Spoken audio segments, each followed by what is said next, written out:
O poder de semear medo é uma maneira clássica de alterar comportamentos. Encher algo desconhecido de traços negativos é suficiente para criar repúdio e criar ações que seriam impensáveis.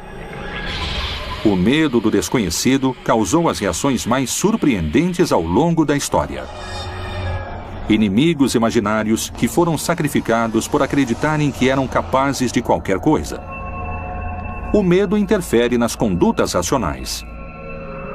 Uma das formas que assumem o medo irracional é a superstição. Mas o azar existe. Todas as culturas, de maior ou menor proporção, têm as atribuições subjetivas, os processos espontâneos, o processo da sorte, o cérebro aprende isso. Sigmund Freud, o pai da psicoanálise, dizia que a crença no azar é uma forma de justificar os feitos fortuitos da vida e uma maneira de escapar da responsabilidade pessoal. No entanto, existem muitos hábitos e símbolos que, para a crença popular, atraem o azar. Até que ponto o ser humano prefere evitar esses sinais de azar? O que ocorre quando os homens os enfrentam? São capazes de alterar suas ações? Passar debaixo da escada pode ser um problema para quem acredita no azar. Mas por quê?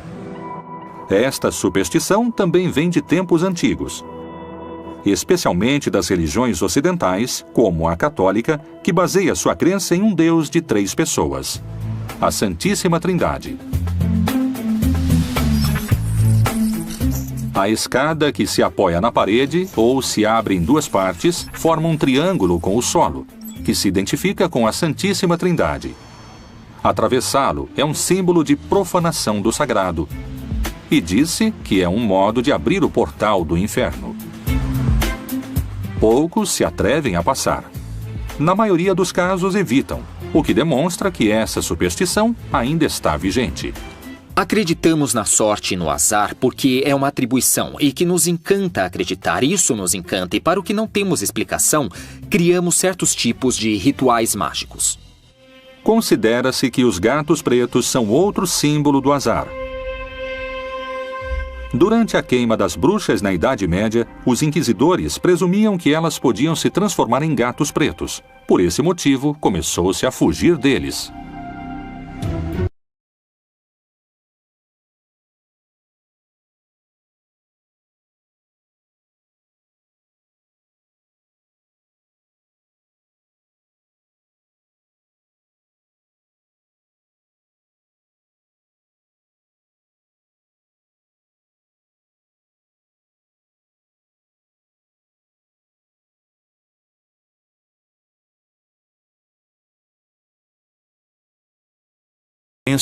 Relacionamos os eventos que são fortuitos. É muito fácil para o cérebro pensar assim. Além disso, temos um cérebro muito cômodo, que gosta de ter explicações de fora para o que é de dentro. Não é por sorte ou azar, mas nós mesmos somos os criadores da nossa boa ou má sorte. Em nossa mente, selecionamos alguns fatos que são recordados e formam parte de um padrão da sorte e do azar. Também influencia que, ao desconhecer uma boa parte das bases da estatística e das probabilidades, não entendemos que as coisas acontecem e por que acontecem. Por que somos assim?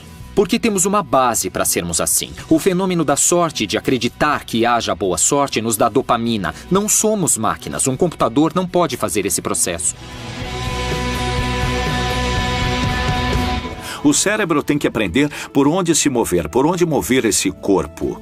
E o aprende a custo dos erros. Esses erros vão construindo um universo que podemos dividir entre o que está certo e o que é duvidoso, e o que é confiável e o que não é confiável.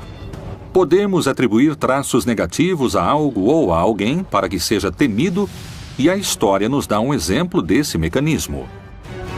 A caça às bruxas. Eu sempre acreditei que a caça às bruxas foi uma caça contra as mulheres. As mulheres para a igreja eram muito perigosas. Era a mulher que sabia os remédios, sabia que erva podia curar.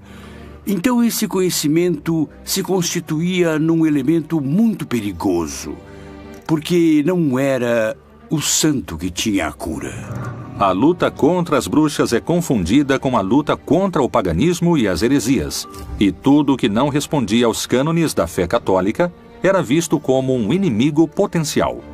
Então essa mulher teve que se esconder, teve que virar clandestina. E ao fazer isso, começou a ser chamada de bruxa. Durante a Idade Média, muitas minorias tiveram que desaparecer por causa da perseguição da Igreja. O medo foi um grande persuasor. É possível favorecer de fora o processo de sugestão, fazer com que alguém se convença de alguma coisa e ajudar que exagere nesse convencimento. Esse processo que se faz de fora é a persuasão. A persuasão necessariamente necessita de um persuasor, de alguém que te convença de como as coisas são e que seu cérebro aceite essa explicação e a siga quase sem poder voltar atrás. O parecer da maioria é um potente mecanismo na hora de persuadir as pessoas para influenciar na sua conduta. Mas até onde pode chegar a capacidade de seguir um grupo? O homem é capaz de se expor para apoiar uma verdade, ou o medo de ser diferente é mais forte? Essa experiência tentará medir o poder de se juntar à maioria, ou seja, ir contra o bom senso. Vejamos. E aí, alguém aqui já ouviu falar sobre... O mágico Alfredo Lordia e vários cúmplices vão agir como se estivessem em uma sessão de hipnose grupal. Bom, é o seguinte... para enganar 3 vítimas que não sabem que, na verdade, ninguém está hipnotizado. Tomou café da manhã? Tomei. Você tomou café? Tomei, claro. Perfeito. E também tomou banho? Sim, claro. Sim. Alberto, em que mês você nasceu? Junho. Dorme. O primeiro cúmplice acaba de agir como se tivesse sido hipnotizado, mesmo que, na verdade, ele esteja perfeitamente consciente. Isso serve para gerar expectativa e confiança nas vítimas. O poder da sugestão será fundamental para que a experiência tenha êxito.